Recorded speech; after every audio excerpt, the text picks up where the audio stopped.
This conference will now be recorded. Great. Welcome. My name is Novo Mana, and welcome to another session of the Technology Review Council. Today we have a returning vendor, Ingentis, both John Kranz and John Brunner, both with us today. I continue to say every time we've had them on, I'm amazed with the fact that they've done something extremely different, new, and pretty exciting. Which, in my mind, as a technologist, it says there's a lot of flexibility in the product. So, John, I will call you John Krantz and John Brunner. If you two will just simply introduce yourself, and then let's go on into your presentation, and I'll go from there. Sounds good. I'll start introductions. My name is John Kranz. I'm Vice President of Client Engagement at Ingentis, and I've had the pleasure to speak with this group before. So thanks to you, Nov, and thanks to everybody that's here. Definitely looking forward not only to your feedback, but yes, please ask questions as we go through what I'm going to be showing you today, and looking forward to jumping into the agenda. But first, I'm going to let my colleague John Brunner introduce himself. Thanks, John. So John Brunner, VP of Sales and Partnering. I'm located up in Northern California, just north of San Francisco Bay Area, so in the Nove area here, out in the Bay Area. And definitely, like I said, it's really around the dialogue. We do want it to be engaging. John Krantz, my colleague, is going to be going through the presentation, and I'm going to be monitoring the chat. So if you have questions in the chat, certainly feel free to log them there. We want it to be a dialogue, so we'll take the breaks, as Nov mentioned. And just thank you for your time today and appreciating feedback. Turn it over to you, John. Great, thank you so much. Let's go ahead and get started. We're going to be covering a lot today. Try to pack in as much as we can with various, as you see here, various use cases we're going to be covering today in the human capital management space. That's really our specialty with our org charting solution, is to provide actionable insights around these various use cases. So what I want to do is sort of a 50-50 split, a little background on why we care about certain use cases, or why clients actually care, and why we're trying to help solve their problem and provide some value add to them. And then also, I think the proof's in the pudding. So we definitely want to show you some examples, some real world examples of how our solutions use for these various use cases. So looking forward to demonstrating the product to you within the context of certain use cases. And again, please, I'll take a pause during each little vignette. We're going to cover a different use case vignette. I'll take a pause during each one just so you have a chance to ask any questions around that use case. But first, actually, I should introduce the company, Ingentis. So, Nov, I want to make sure, as you mentioned, give background to those that aren't familiar with Ingentis. We've been in the enterprise space for well over 20 years, as you can see here. With major partnerships, gold partner status with Oracle, for example. And we really work with all systems of record, all enterprise solutions, any type of source of data, et cetera, we can integrate with. I'll talk about that more in a moment. About 70 of us overall in the company. We're headquartered out of Germany, but we also have an office in the Bay Area, which is where my colleague John Brunner is located. And we were founded here in the US in 2018, so a little more than 2 years now. We've had our headquarters here in Petaluma, California. Definitely want to talk about some of the customers we work with worldwide. So really, what type of customer persona profile do we really speak to? It's really companies a medium to large size. For our org manager solutions, say 500 employee count and higher is a sweet spot. Going into hundreds and thousands of employees, as far as the very large organizations that we cross industries with our solution, because it's all around human capital management, which, as you know, there's no industry that can stake a claim on human capital management. Every industry across the board needs to address that. So that's why we're basically cross industry as far as all the clients that we service. It's really about the use cases as where we focus. And why org charting is a solution? Why are we going to talk about and see today data visualizations that are driven through org charting? Well, there's various reasons for that. We know already that a lot of the organizations we work with today, they're using Excels, they're using BI tools, they're using Visios, PowerPoints. There's all kinds of ways to present information, but what we're really about is providing a visualization platform that's all around automating the process. Automating is the key word here, which you see here in boldface. And it's all about not using Visio or PowerPoints to manually draw out any org structures or any various characteristics of your workforce that need to be charted. A lot of, say 80 to 90% of companies still do that today, to be honest. So that's maybe a lot of you today can comment for the org charts that you see. Is that something that's been automated in your organization yet or not? But by and large, it hasn't been. It's usually driven by Visios, et cetera, or other drawing tools. We're all about automating the process. So what it is, it's leveraging the system of record that's being used, and there can be multiple data sources, and also making this a secure environment. So we want to leverage, say, for example, with Oracle, we're going to leverage the security and permissions based on Oracle, whether it's PeopleSoft, EBS, cloud, et cetera, you name it. So we want to have one version of the truth, and obviously with manual org charts, that's always going to be different and could be outdated. So we're always connecting to the systems of record and the multiple data sources. And that's really the huge value add, is that your data is always going to be current that you're looking at. And again, just the highlights of our solution. I'm going to actually give you some live examples of this by the various use cases, but it's meant to be very easy to use. So org charting is really speaks sort of a natural construct or language in the human resources space. We all think about hierarchical type of relationship with data.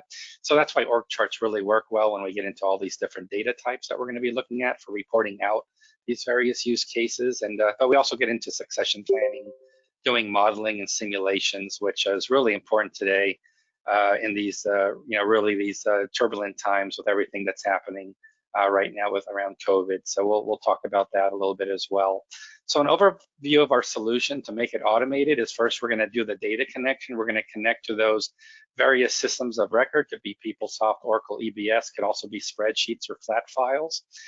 To automate the process, we then have to create the chart templates. So the idea is you're never manually drawing out the org charts that you're going to be sharing internally. We're always going to be creating those chart templates, so the data is getting refreshed from that step one data connection.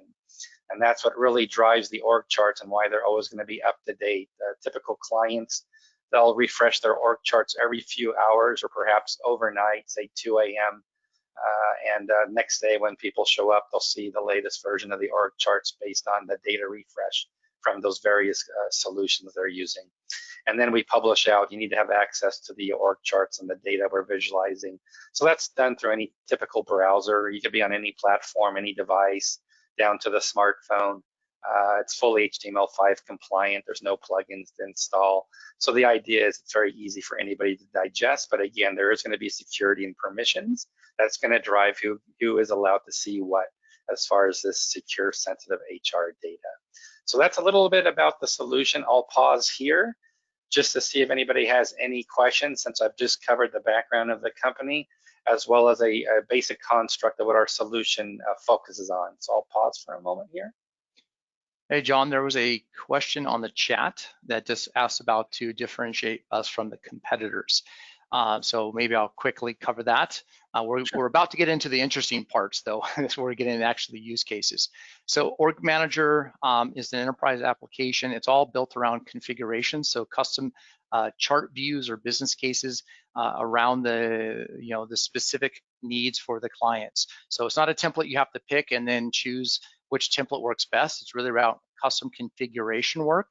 And it really is us bringing in that data that really ties into whether it's coming from Workday, the Oracle, ADP, it's multiple data sources, maybe it's combinations of. So that really does bring the leverage of bringing automation together for the Org Manager application, and into that visualizations. I think once you see the visualizations and the use cases, it really will say, wow, this is not your typical org chart. So I think the question is going to solve itself with the use cases. So I just wanted to quickly address that real quick. Thanks, John. I'll just add to that. So John Bruner has a great expertise in various org charting solutions if it's a question about how we differentiate. So if we have, when we have more time, which would be like, we'd love a follow-up engagement, we can definitely do a drill down on how we're unique, and we could do it by competitor. I actually worked for a competing solution for 8 years as a product manager. So again, we have a lot of expertise in this space. But yeah, that's something we can definitely drill down to in the future. Would be happy to do that. So let's talk about some use cases. So what's different here is we really don't talk too much about features and functionality, although certainly we'll be happy to do that when it gets to specific questions, absolutely. But really for a customer, and I think for you as well, what you're gonna be interested in is how we touch your world, how we have an impact in the type of reporting out that you need to see done to make sure there's informed business decisions being driven, again, in the enterprise space. And we have various use cases that we can cover. I'm gonna cover a few of them today. We're going to start with open headcount management. And again, just a primer, if I will. There's an excellent Ropella group did a great sort of infographic on the various costs around vacant positions and the cost of these positions and having to refill them. And you can see the various categories of them. I've got a link in here, and Nov will make the slide deck available. So again, all the information I'm talking about here, you can do a deeper dive, no problem at all. As far as the source of information that I'm pulling in here. But again, the replacement cost is typically 90 to 200% based on the employee's annual salary for that position. Usually gets higher to 300, 400% for job levels that are higher as well. But again, a turnover doesn't have to be necessarily bad turnover. I think we're all familiar with bad turnover. That's when that moment when a high performer or somebody with a lot of intellectual capital is leaving the organization or retiring. That's very painful, of course, and that's where that high cost is.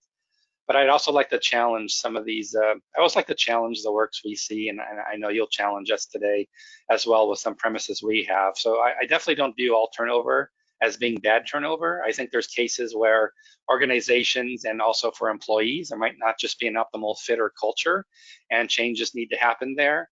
So examples of good turnover could be a voluntary term of a low performer or a low engaged worker is typically the phrase. I know it's very important for companies to really try to help develop all staff and personnel, maybe give them some other opportunities to transition to different areas in the workforce. Again, people I think can be very successful really in any type of a job. Maybe it's just the right fit where they sit in the position or who they're working with. So not to belittle anybody as far as being a low performer at all. It's really a complex reason behind that, various facets. But again, there are facets of what we can consider an opportunity for when you do have openings, you know, how you can attack those and really get some new talent in. And Gary Vaynerchuk has the famous saying that hiring is guessing, firing is knowing. Again, firing is already, you can only know so much about new hires. I think that's why employee referrals are so popular with organizations, because then you feel like you're knowing much more about this person besides their obvious background. And if they're a seasoned worker, you'll know a lot about their work in the industry, which also helps a lot. But in essence, hiring in large part is a lot of guesswork. It requires a lot of analytics that companies do around quality of hire, a cost of hire, you know, what's the best source of hires historically for a company. Could vary, again, because there are some challenges behind hiring, absolutely. But we're going to focus on those open headcounts and how we can improve in this area of filling positions. So to do that, we're going to use our solution. And again, we actually worked with a large worldwide beverage company, actually had over 100,000 open positions. So we needed to help them with a very serious problem that they weren't maintaining their open positions in their system of record. They had over 100,000 open positions, and they needed a way to deal with that. And that's really where we came up. What we thought would be helpful for them is an aging metric of open positions, because they had positions that were open for over 365 days for more than 1 year. Obviously, those are probably positions they aren't maintaining anymore in the system that they should be deleting. So I'm going to share with you just some important metrics that we feel can help around headcount reporting. And really it's around driving these informed business decisions. So all the visualizations you're going to be seeing, it's about answering these questions or being able to do these things right away in that moment. So our solution, the goal of our solution in terms of an informed business decision, isn't that something becomes a question as a mini project, like what positions do we have open for certain departments that haven't been filled for the last 60 days. That's not meant to be a mini project that takes 1 or 2 days to figure out. It's supposed to be snap, instantaneous, to get these answers instantaneously with little to no effort. That's what the goal is of these visualizations. So what I want to do here is I'm going to switch gears. I'm going to give you an example here of report that's been created around open headcount, and I'll actually go to the live demo portion now, and I might actually do a refresh here. I'm just concerned that I have some security permissions in here, so I'm going to go ahead and reload the page just to make sure that it doesn't ask me to log back into the system, and that's just a configuration I have. That's all that is. So we just have an aggressive security that I've established here. So we're going to take a look at open position reporting. So the concept here is we're going to have some key metrics we're reporting on. So what we have is we have for each department, we have some numbers. They could either be for the department itself or for the entire span that reports into that department. So we'll focus on finance organization. You can see here for finance, for this department, we have total span shows 44 employees, but there's 48 positions, and that gives us our vacancy rate, 4 open positions or an 8% vacancy rate. If I want to look at this just for the org unit itself, which is comprised of 4 positions, I can actually switch my view. So our solution, as you can see, it's configured. It's very configurable, very easy to change the view on the fly for what I'm looking for. In this case, I'm looking for reporting on both the org unit and the entire span, so I can see that. And then the open positions are all those open chair icons with a colored number. That's the all important time to fill metric, how many days that position's been open. We also have some additional information that just shows up magically with a little hover over, just to give you more information about the hiring manager, what the budget is for that position. And where we can really focus on the use case of where are my open positions, there's several options I have. One is we have visualization rules that allow me just to focus on the open positions themselves. So here, we're not looking at the incumbents anymore. So this really helps me focus my view. We can also see positions that might be open sometime in the future. So if somebody has given their written notice and we put that as the last working date field in our system of record, we can also show those employees that are going to be leaving certain positions. And this also comes in handy if you're doing any org modeling or workforce planning of any approved budgeted positions for the future. I could also, for the recruiting department, not just show current open positions and current vacancies, but what do we need to fill 3 months from now, 6 months from now, a year from now? We could also visualize those approved budgeted positions as well, which really makes this solution quite powerful in that regard. I'll go back to all positions. I can also go to a sunburst chart. So if I just want to use a visualization rule, just show me where we have departments with positions that are open for more than 30 days. Here we have some right here. So if I go to finance again, corporate finance department, that's where I am right now. It's redrawn. We can see we've also got the VP of finance position. We like to provide different viewpoints of the departmental report. So if you want a simple dashboard reporting out on these various departments that we have that I can click on, if I have access to them, we can also see how we're doing with the various departments, and if we have any open positions open more than 30 days, etc. So again, it's a very flexible solution, but it's meant to answer a lot of questions. It's really meant first to tell us how many open positions do we have, what's the aging of those open positions, which I can see here. And again, what we also like to show in this chart, I don't have it displayed here, is the next question usually is what are our internal placement candidates for an open position? So for VP Finance, for example, I might have 2 swim lanes. On the left, we would be showing all successor candidates for this position and what their overall rank and readiness is. And then in the right swim lane might be from a recruiting or ATS system. We could also display any individuals we're presently going through the recruiting process to fill this VP Finance position. So again, the goal here is instantaneous information and metrics, measurable metrics around all these open positions, using that all-important metric around time to fill. We could have different metrics, cost to hire, average time to hire. So if I see a certain position and I have that information in our system, I might also mention, for a VP or a finance position, the typical time to fill is 90 days, etc. So there's other metrics we can add to this view. That's just to give you a quick example of that. So with that, I'll pause to see if there's any questions. My colleague, John Bruner, might be able to step in as well for any commentary. You work with a lot of clients as well as well as on this open position chart. So I'll pause here. Yeah, just real quickly, this is just an example, all about the configuration. So the visualization, the calculations, what's important to you. this is a good starter, but this is where I see in the chat there, Nov. Certainly, this could be around what are the impacts around when we get into D&I, or we talked about other factors. This is where this all is about configurability to around your needs. And that's what I think separates this out when you start going through these examples. So I'll stop there and see if there's questions. And if there are no questions from the audience, although, I'm watching the chat box, but you can certainly open up your speaker if you want to ask a question. John K., I'll ask this one from your standpoint. One of the things I've struck about, the Ingentis display, the visualization, the color coding is something that I think is really an important perspective. And so when you start looking at this, instead of trying to, zeroing in on just the facts and figures, and, certainly this is a step up from a report. I love the fact that I can color code. In fact, you could make something that, anything that's over, let's say 30 days of being open, I'd want to say that as both flashing red or something that'll really attract attention. Yeah. But you can imagine going into, let's say, a board meeting or a senior manager meeting and using this as a dialogue for whatever you want to talk in terms of both open headcounts, our marketing of our open positions, all kinds of stuff. The reason I bring that to you, is, the audience, if you will, I'm a huge fan of the visualization world, and Ingentis has done a really nice job about that.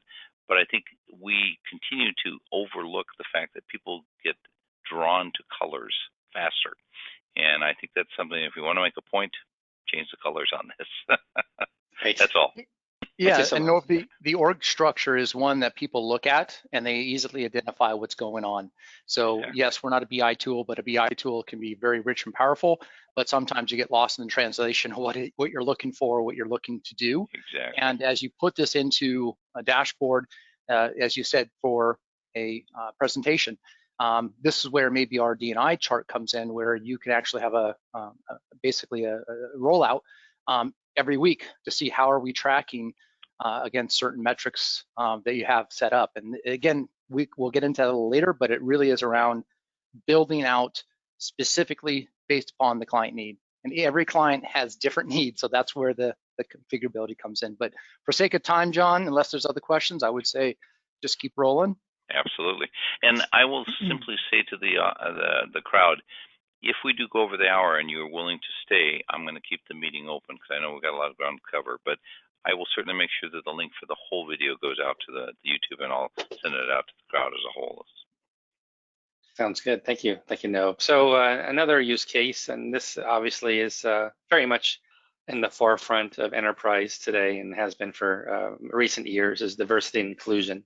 So yes, absolutely, we have clients that are engaging us on diversity, and also there's federal mandates around this for public sector for compliancy to have reports. So there's also that aspect to it, but absolutely critical. Also comes up for unions. We deal with a lot of compliancy around unions, for example, in Canada, et cetera. We have specific Canadian union laws we help organizations with as well. But again, just a primer. I'd like to always provide a primer based on research, which you can source afterwards. And again, there's been numerous studies done, and the average results are always saying the same conclusion. Absolutely, those organizations that have a reputation for being more diverse and inclusive also show to be above average in terms of revenue, et cetera, various financial targets. And then, of course, there's the flip side, the consequences for lack of diversity, and there's some excellent reports and studies on this. So here's 4 key takeaways. Obviously, turnover is the big issue here. We talked about cost of turnover, and there is the case of bad turnover, and there are companies that do suffer and struggle with this in terms of the diversity and losing key individuals. And so again, I want to mention here, HXM, experience management, has become very important in this space to measure inclusion. A lot of organizations are using HXM technologies and surveys to help them in this area. And those are things we can report out on as well, obviously, on any type of survey scores and how companies are doing well. What I find most fascinating is when we work with companies, they really like to hear what are other organizations doing or have done that are proven to be successful with key metrics and measurements around how they've improved the workforce revenues, like, in other words, prove it in black and white, not just as a headline speech, as a tagline, but how has diversity, being more diverse, really helped the bottom line to a company. So I want to point your attention to the Mogul website. They, I believe for 2019, it's been published. They go through use cases of actual initiatives undertaken by companies, what the initiative was, how they measured it, and what the end result and gain was from doing these initiatives around diversity and inclusion. So absolutely, this is probably the most important slide or message here, is please check out the Mogul. They'll give you various use cases around inclusion that enterprises have actually implemented. But we're going to talk about measuring diversity, reporting out on diversity, helping organizations understand where do they sit today with diversity, but more importantly, how about setting goals for diversity? Let's make it a moving target where we can get better at it. Not just understanding where we are today, but how can we set goals for the organization? So there's 5 dimensions of diversity for United States. It's different for internationally, absolutely. Sometimes, it might even be less important for certain cultures, but in US, it's at the forefront, very important. Also for compliancy, federal compliancy, public sector, these are the 5 dimensions of diversity for compliancy that are getting reported. So again, similar exercise to what I had before. If you can take a moment and look at some of these questions here.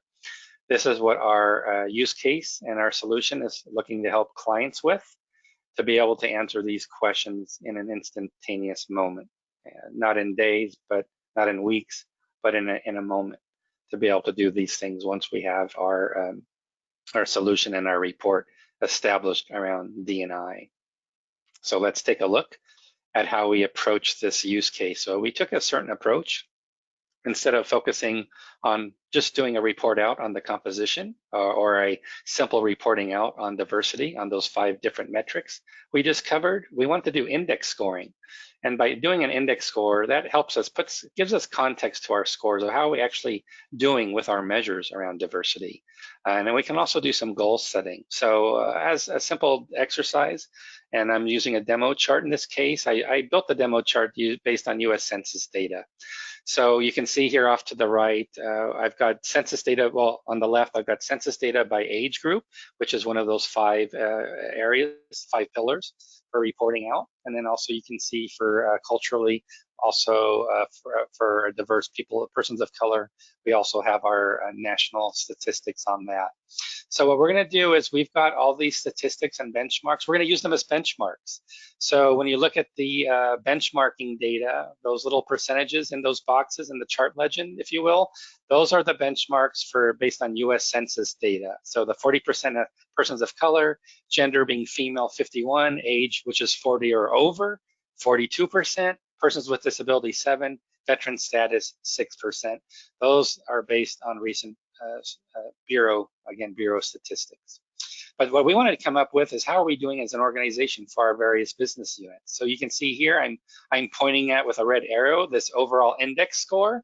So that's telling me for these 5 different measurements, how are we doing in our corporate services for that business unit, for that department. We have those individual scores for those 5 areas.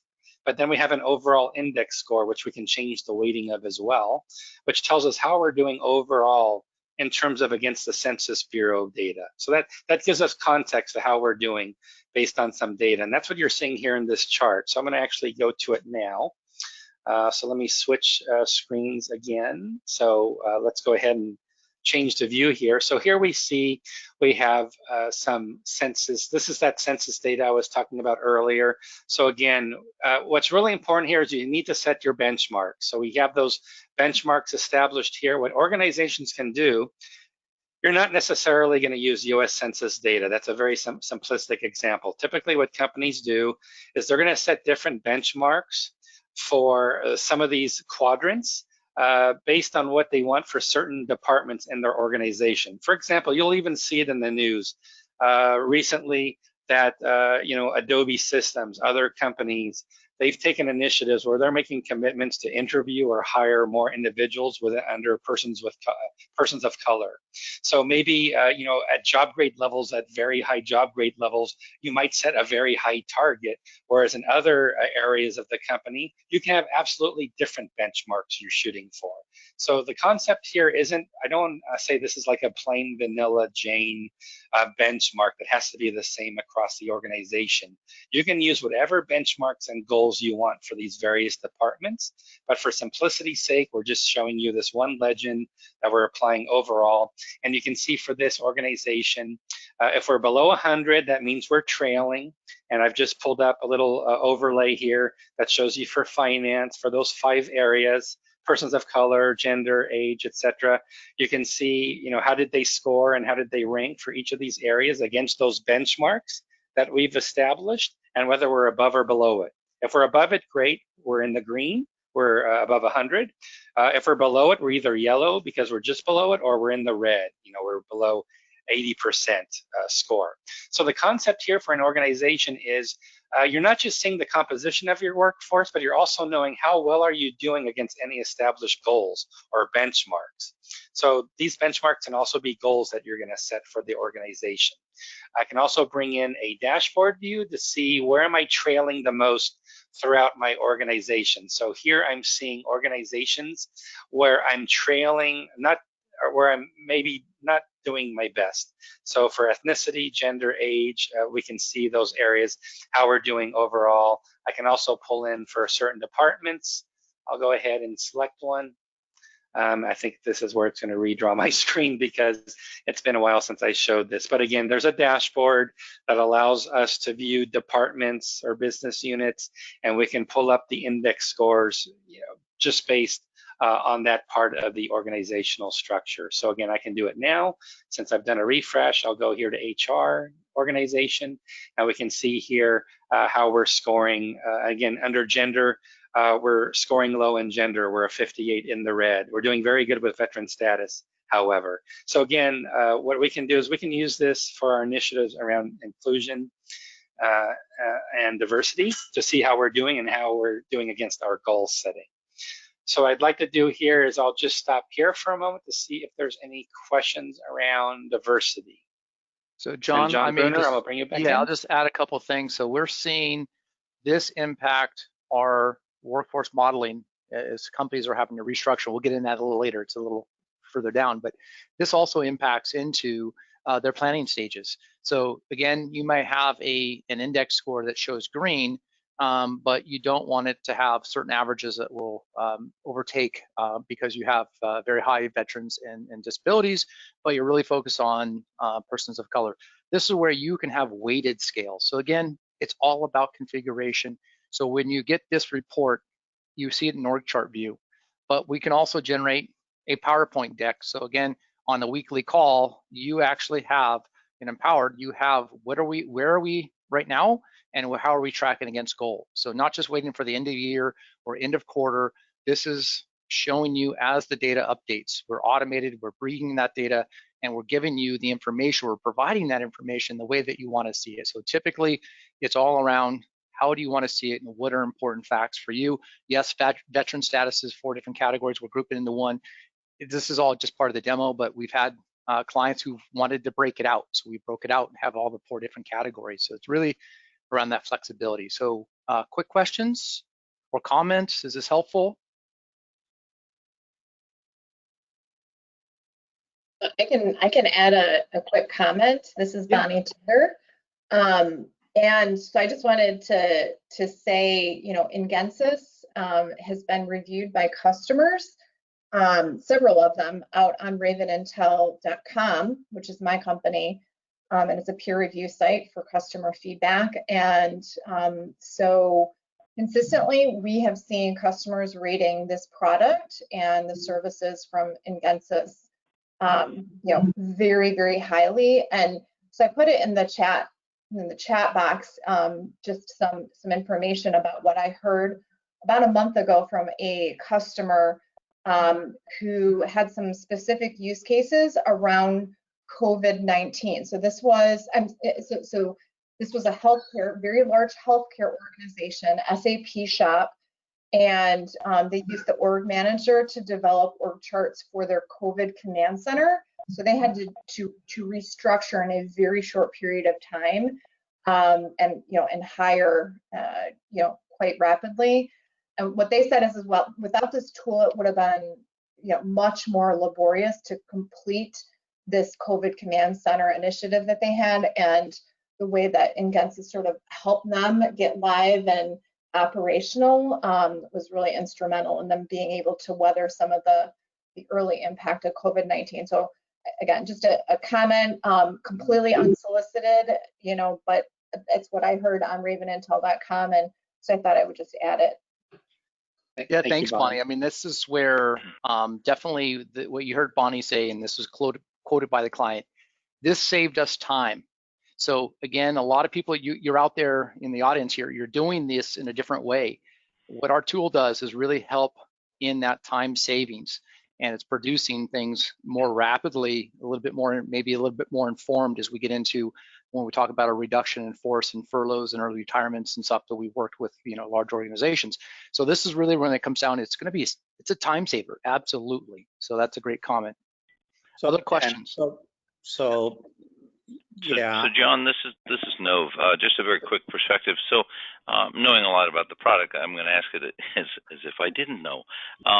So you've brought information in from, let's say, an Ultimate or something like that, and I'm populating my org chart. But you were showing things like automated or some data from the census and so on. How easy it is to bring in that automated to then pair it up the way you've done it, let's say in this D&I demonstration? Yeah, I mean, we start with these templates, but it's leveraging the data import. And I know there's another question I'll pause here after I go back to after I go through this. Whether it's APIs, it's flat files, it's Active Directory, it's SQL, we're bringing that data as long as we have something that's a key identifier that we can then bring that data together, because usually one data source is key, but then you want to bring in all these other data points to build out a more unified view of the workforce. So not just, this is one tool for D&I, but bring in the other data so that you can have this for retirement eligibility, who's eligible to retire, or around other things. So absolutely for us, it's just bringing that data together. And yes, we have a wonderful Ultimate customers and SAP, Oracle, Workday, ADP.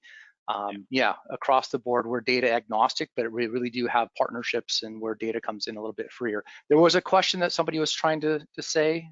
Yeah, this is Rob Edson, and I've worked in a number of very, very large corporate environments that all got, and this is over the years, all got sold on an org charting tool set, and for any number of reasons failed, to be very blunt. And I can see, the COVID example is a wonderful positive example, because you've got the linking of a serious business problem, an organization problem, a societal problem. So it's not hard to motivate people to get the data in, and that's one of the, you talked very quickly about, well, terminations and prospective terminations and openings and things like that. And at the very beginning, you talked even about, you've got all these open recs that are sitting out there, and I've had clients just like that who have thousands of open recs, and the reason they don't close them is because the applicant tracking system is too laborious to re-enter them again. That's not an org charting problem. That's a different problem. And I'm struggling a little bit with kind of aligning what your product is with what your mission is, with what I'm walking into a room with a bunch of HR and business leaders, because it's, for example, I'm not going to walk into a room with a bunch of time dependent data, because we ran this off the system last night, knowing that the last time they data entered anything was 2 weeks ago because of payroll processing or whatever it happens to be. So I'm a little bit, you know, I love the visualization. I love the ability to put this in front of a group of HR and business leaders and quickly get their minds wrapped around what the business problem is, as opposed to slide after slide after slide of PowerPoint stuff.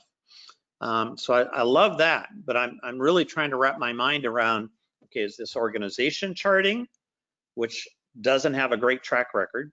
Is this business charting and trying to understand, you know, and that's a very long-winded question, and I apologize. So what makes this successful?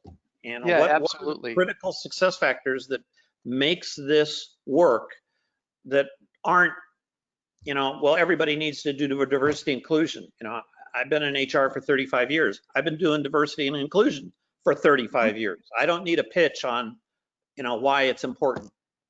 You know, so I'll just differentiate and what makes it successful.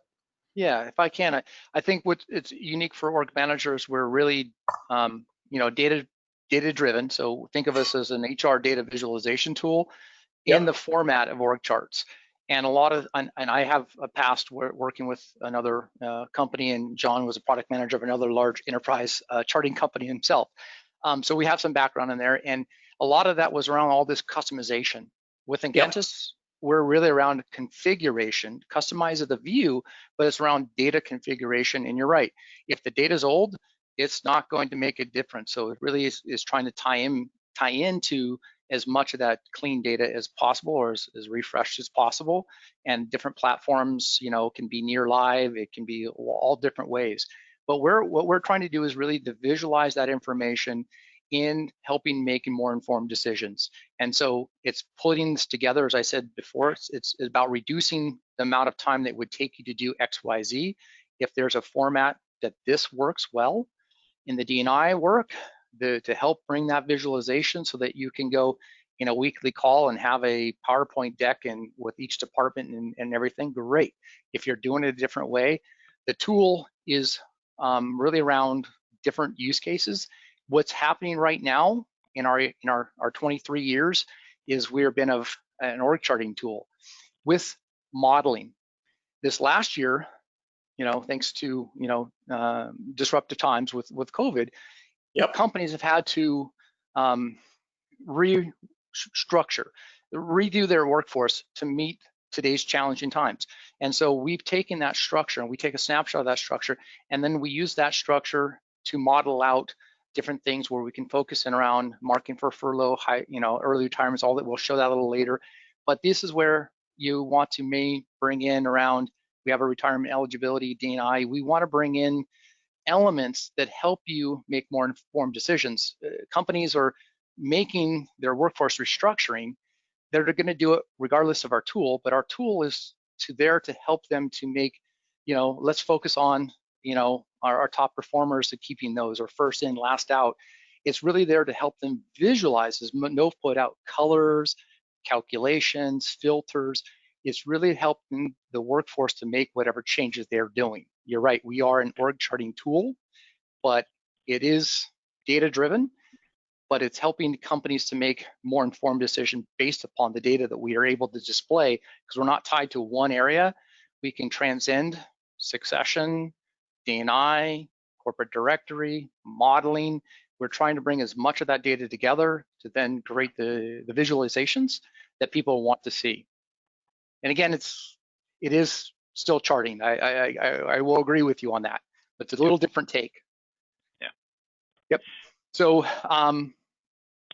you want to keep moving on? Yeah, I was going to say, I want to make sure that it's the rest of the crowd. I was going to add, I'm sorry, what was the gentleman's name? I apologize, I didn't catch that was Rob, yeah. Rob, thanks, Rob. Hey, Rob, great, thanks for that question. And I apologize, there's a lot of educational stuff in here, used from IRM and stuff, but in the interest of time, I can't cover that aspect anymore anyway. I'm going to focus on the solution. So, like I say, we'll have you back. We would love to do a follow-up, an individual follow-up, Rob. Certainly reach out to us. But Rob made a very important point, though, and I don't want to dismiss it. And I think maybe it was a knock against org charting. I mean, the way it was presented was like, how do org charts help me when the process is broken with recruiting? ATS hasn't been touched in 2 weeks, or it's something else. I mean, that's absolutely correct. I think that actually would be a value. Let me put it this way. There are several values in terms of processes being broken that even as an org charting solution, this helps bring more light to the problem and more urgency to the problem.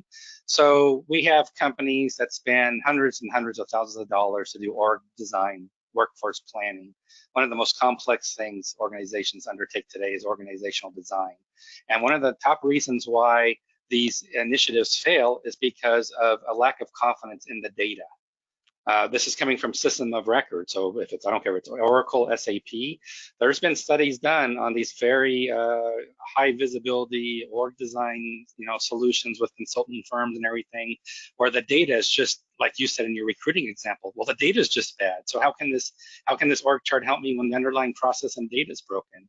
And absolutely, that is the problem that needs to be fixed. So org charting is going to have very limited benefit to a company if they're not going to take care of their system of record. I think it's a great, I think that's a great benefit that any org charting tool can bring to a company. And as a antidote, we're actually brought in a lot when companies look to change HR systems, to change to a different system, because then they can do org charts to see, where is my data broken? Where do I have circular reporting relationships? Where is the data about business unit reporting all broken? So they end up actually using the org chart tool as a way to sanitize and clean data. But to your point, process, I'd be very happy to walk away to say, hey, the org chart really didn't help us here, but it helped us understand our ATS system, our efforts in recruiting are absolutely broken today in our company. And we can't even use And I don't want to, we can offline this at some point, but I've worked with some really big clients, org charting tools, big investments, and they didn't have the confidence in their data. Different business problem. Yeah. And then on top of it, and this is the other challenge, is that the biggest customer of the org chart, when you really got beyond the, because their pitch had just been, gee whiz, look at us, we can put org charts out on the directory and stuff like that. Well, the biggest customer of those org charts were the external headhunters who were using those to come in and poach people. And that's where part of it is I'm a little sensitive to that because my clients were struggling with that. Yeah. But also that's where to me, I see tremendous value with your tool set as a visualization tool for presenting how the organization is managing through some of these really critical business problems. And again, the COVID example was wonderful. But to me, the entry point is not, gee whiz, it's an org chart. The entry point is, no, we help you visualize the business problem so you can go after it more effectively and more assertively. Yeah, that's a good point. Yeah, great point. I love that. So I like what he just said. That's why we do the use cases. Is the focus on the business, the business value. So in the interest of time, Nov and yes, John, I'm just going to go through just some final perspectives here, because I say I'm at the 9-minute mark. So I just want to give you some more examples of use cases. So in this case, I'm actually going to switch here, and we're going to see one that has to deal with aging workforce. Yes. Would it be possible to get more to disruptive time? So I think yes, absolutely. Thank you. So I'm gonna, that's really what we have time for anyway. So again, as I was mentioned with Raven Intel, there's really two avenues of approach for these disruptive times. One is where companies have to take some quick action, reacting to situations where they have to make some quick decisions, which might affect employment status, such as furloughing, early retirement eligibility, change in work shifts, et cetera, et cetera. And also, and unfortunately, maybe the better news is there's also going to be organizations that are looking to recover from what steps and decisions they may have made. And I know some companies already that are started bringing people back from furlough. So there's also these phased approaches to how do I model out recovery to normal business operations where I have people returning. So for that, we have what we call really a modeling simulation capability. And this is a sandbox environment. So the concept here is we're taking a snapshot of the system of record data that we're just talking about here for the past few minutes, taking the data that you do have for your org structure and for your personnel, and then being able to do various models and collaborate with others, with HR business partners, to come up with some different scenarios of how do we respond as far as changes in terms of our workforce for the short term, etc.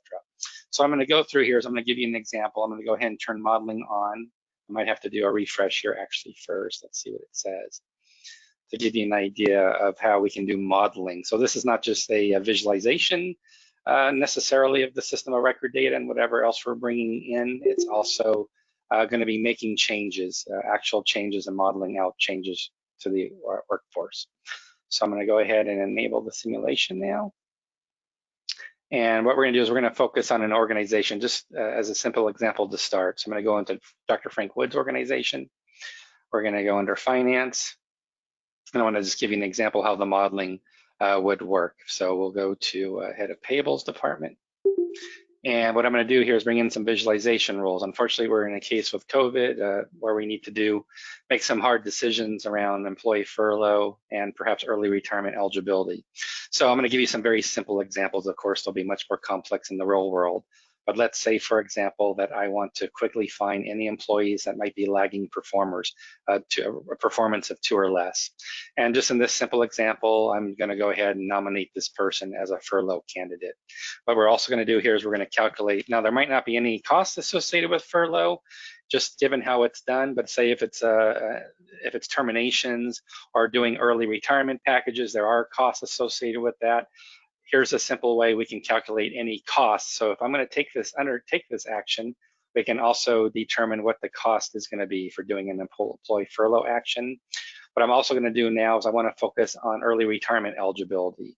So perhaps somebody over the age of 50. Okay, I've got, let's go right here. I'm using a little slider scale to find some Careful, employee. John, you're around my age there. No, I'm not even near my age yet.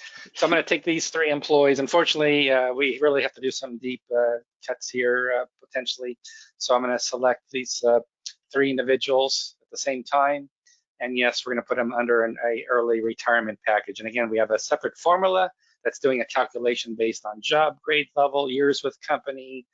Maybe it's geo-based rules and regulations that we have to watch out for. You know, it's a multifaceted formula that we might be undertaking here. I'm just going to put in a simple formula to come up with the cost. So I'm going to go ahead and do that. And then what I'm going to do is we're going to refresh our calculations for our model. So I'm not touching our system of record. So we're doing these automated org charts. We've always talked about to see the latest snapshot of your data. This is a bit different.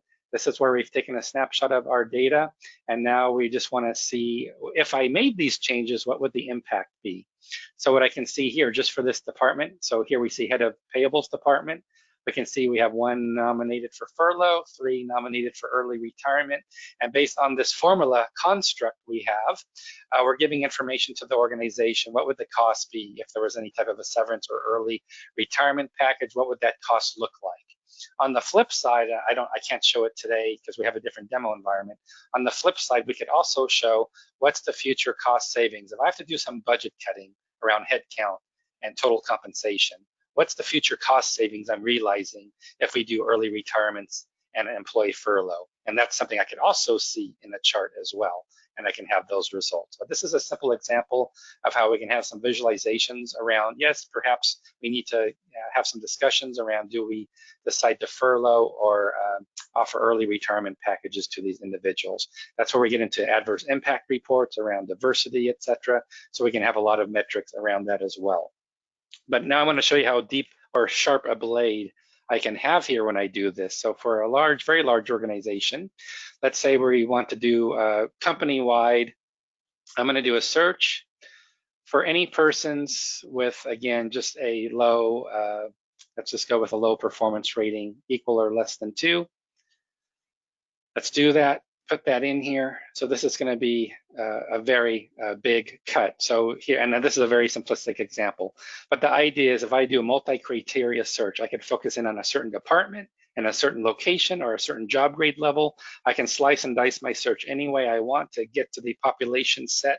I need to understand how many employees do I have that fit this profile, where I can then decide that I'm going to need to do an employee action. In this case, we're going to do a furlough.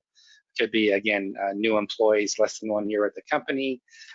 Again, various options. So we're going to apply this to the entire found set of employees, which is 100 plus employees in this case. So we're going to run this calculation. So this is just for modeling purposes that we're going ahead and we're marking them for furlough. I'm going to go ahead and redo my calculations here. And we'll see when we refresh my search, we'll see that we're actually calculating the cost of these actions. So I'm going to wait for this calculation to finish up. And then let's go back to our search that we had for this level here. And we'll notice here, notice how it refreshed under severance cost. We now have the cost to take this action for. So for Daniela Berkner, I can do a search for Daniela. I'll do that search right now. I know I'm running out of time here, so this will be the last thing I do. So we'll do a search for her. Go to our org chart. And we see we found her here. Notice she's highlighted in red because, again, she's been marked for furlough. If I go through the organization, look how sharp a blade. That knife is pretty sharp that I just used. For those below 2 or less, there's a lot of employees in the company that we're now nominating for potential furlough action. So that shows you this the power to do a mass change update using our solution. And with that, I'll stop here. See if there's any final questions. Yep. So on this could be for, onesie, twosies. This is also where we've had, companies that are on the larger side that need to do, larger scale, changes and such. But these are all models. These are all what if scenarios. So you can have as many different models and what ifs. You can compare them. There's a lot of things we can do that we're not talking about here in this conversation. We welcome any follow-ups, Rob. We definitely would love to follow up with you here on this. But this is really around visualizing the data, taking this into actionable insights. I mean, that's where we're trying to get to is a point. So with that, I'll turn it over to you, Nov. All right, thank you very much, John. And I'll give you another real quick plug because you started the session with it. Mergers and acquisitions. You can imagine taking two completely different populations, matching them up through here, coming up with an org chart, and then, if you will, in normal circumstances, we see cuts occurring where you have duplication of efforts and staffing and such. Very quick thing to see, comparative of performance and just salaries and all kinds of interesting stuff. I love what you've done here with the calculations in the background too. That's a kind of a nice new feature. To Rob's point earlier, as you guys were discussing, giving you some actionable items. That's what I think is, rather than saying, here's what's out there, what do you think you want to do next? There are some truly actionable items that come from your charts. Any feedback for John K. and John B. in terms of the product or anything else you wish to say? This is the opportunity. If not, other than that, I will say to the two of you, thank you again. I'm waiting for that next thing. I'm waiting for I want the chart that shows me who's working from home, who's working from a Starbucks, and who's at the office, and who should be in those places. That's the next set of charts. We've been asked for that already. Yeah, for there future we go. Employee wellness. Yeah, I can yeah. In terms of, and I don't want to impose upon this because I'm not an HR guy, I'm a tech guy. But the idea of COVID tracking and so on, and the work from home or work in the office situation, and OSHA, if you will, I guarantee you they're going to be all over us this next couple of months into next year, making sure we're keeping the workplaces safe. So there's lots of choices. I will again say to the crowd out there, thank you very much for joining us. And again, if you're not officially on my list, please do contact me, and I'll make sure that you get invited. And to the two Johns, again, we'll look forward to having Ingentis come back again in the very, very near future. Thank you all very much. Stay safe and keep looking for that next session, probably next Thursday. So we'll see you soon. Take care, everyone. Thank you, everybody. Thanks, everyone. Take care. Bye. Thanks, Mo. This conference will now be recorded.